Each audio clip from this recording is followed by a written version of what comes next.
So, Congressman John Lewis, before his passing, wrote, "Democracy is not a state, it is an act." And what he meant was that America's democracy is not guaranteed. It is only as strong as our willingness to fight for it.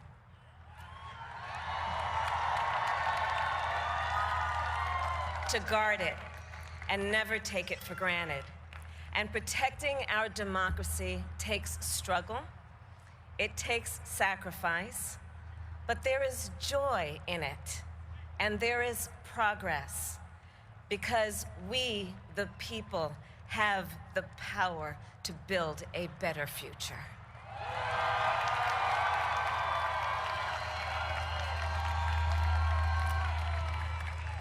And when our very democracy was on the ballot in this election, with the very soul of America at stake, and the world watching, you ushered in a new day for America.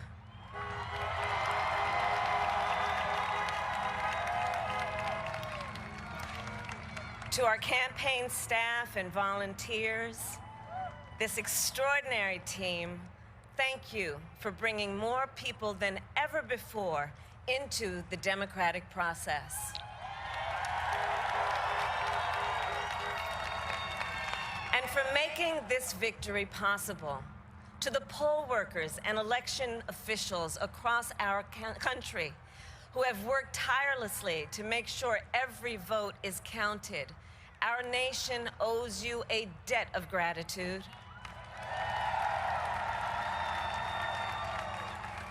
You have protected the integrity of our democracy. And to the American people who make up our beautiful country, thank you for turning out in record numbers to make your voices heard.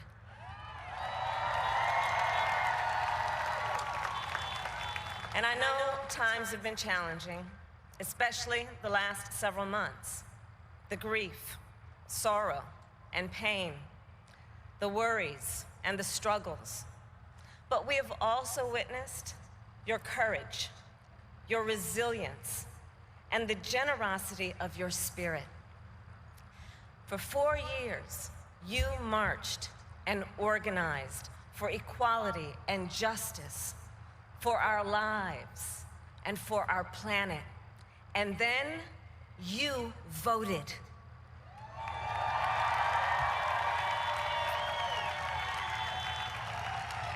And you delivered a clear message. You chose hope and unity, decency, science, and yes, truth.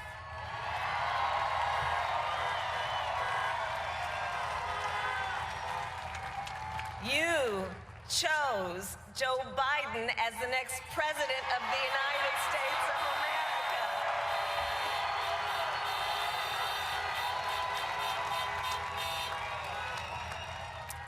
And Joe is a healer, a uniter, a tested and steady hand, a person whose own experience of loss gives him a sense of purpose that will help us as a nation reclaim our own sense of purpose.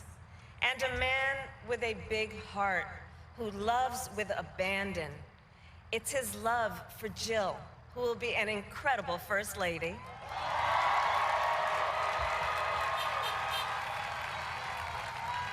It's his love for Hunter and Ashley and his grandchildren and the entire Biden family.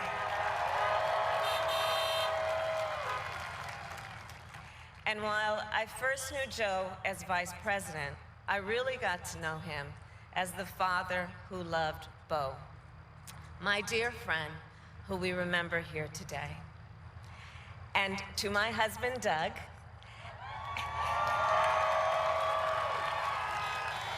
and our children, Cole and Ella, and my sister Maya, and our whole family, I love you all more than I can ever express.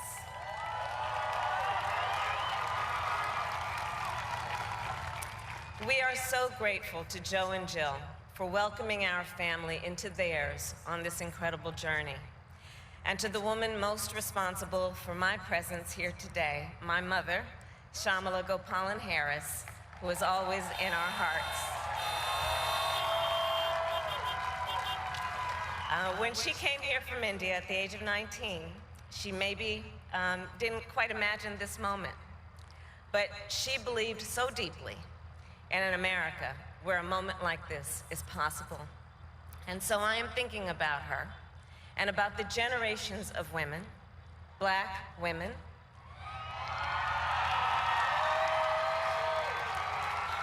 Asian, white, Latina, Native American women, who throughout our nation's history have paved the way for this moment tonight. Women who fought and sacrificed so much for equality and liberty and justice for all, including the Black women who are often, too often, overlooked, but so often prove they are the backbone of our democracy.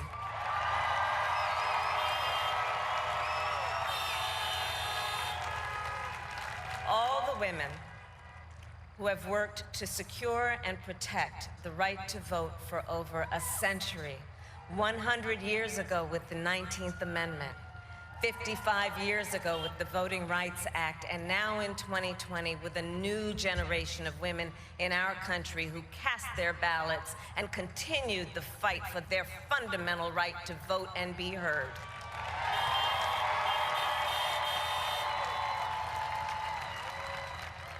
Tonight I reflect on their struggle, their determination, and the strength of their vision to see what can be unburdened by what has been.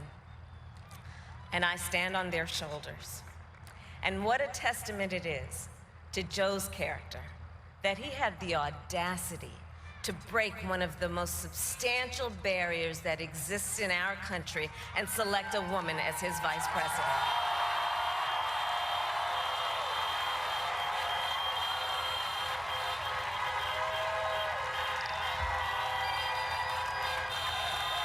But while I may be the first woman in this office, I will not be the last.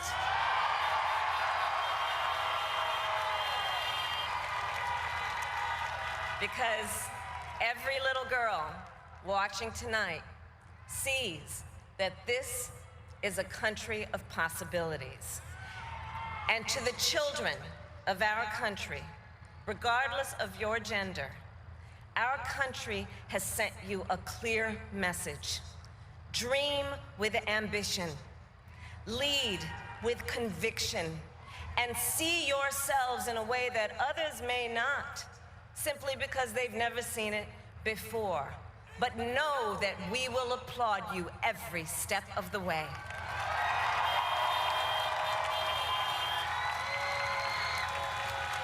And to the American people, no matter who you voted for, I will strive to be a vice president like Joe was to President Obama, loyal, honest, and prepared, waking up every day thinking of you and your family.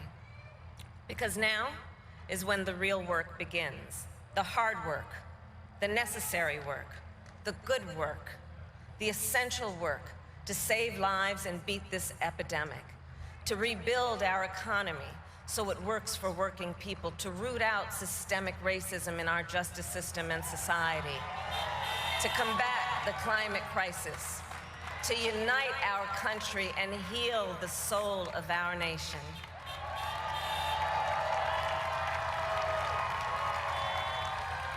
And the road ahead will not be easy, but America is ready. And so are Joe and I.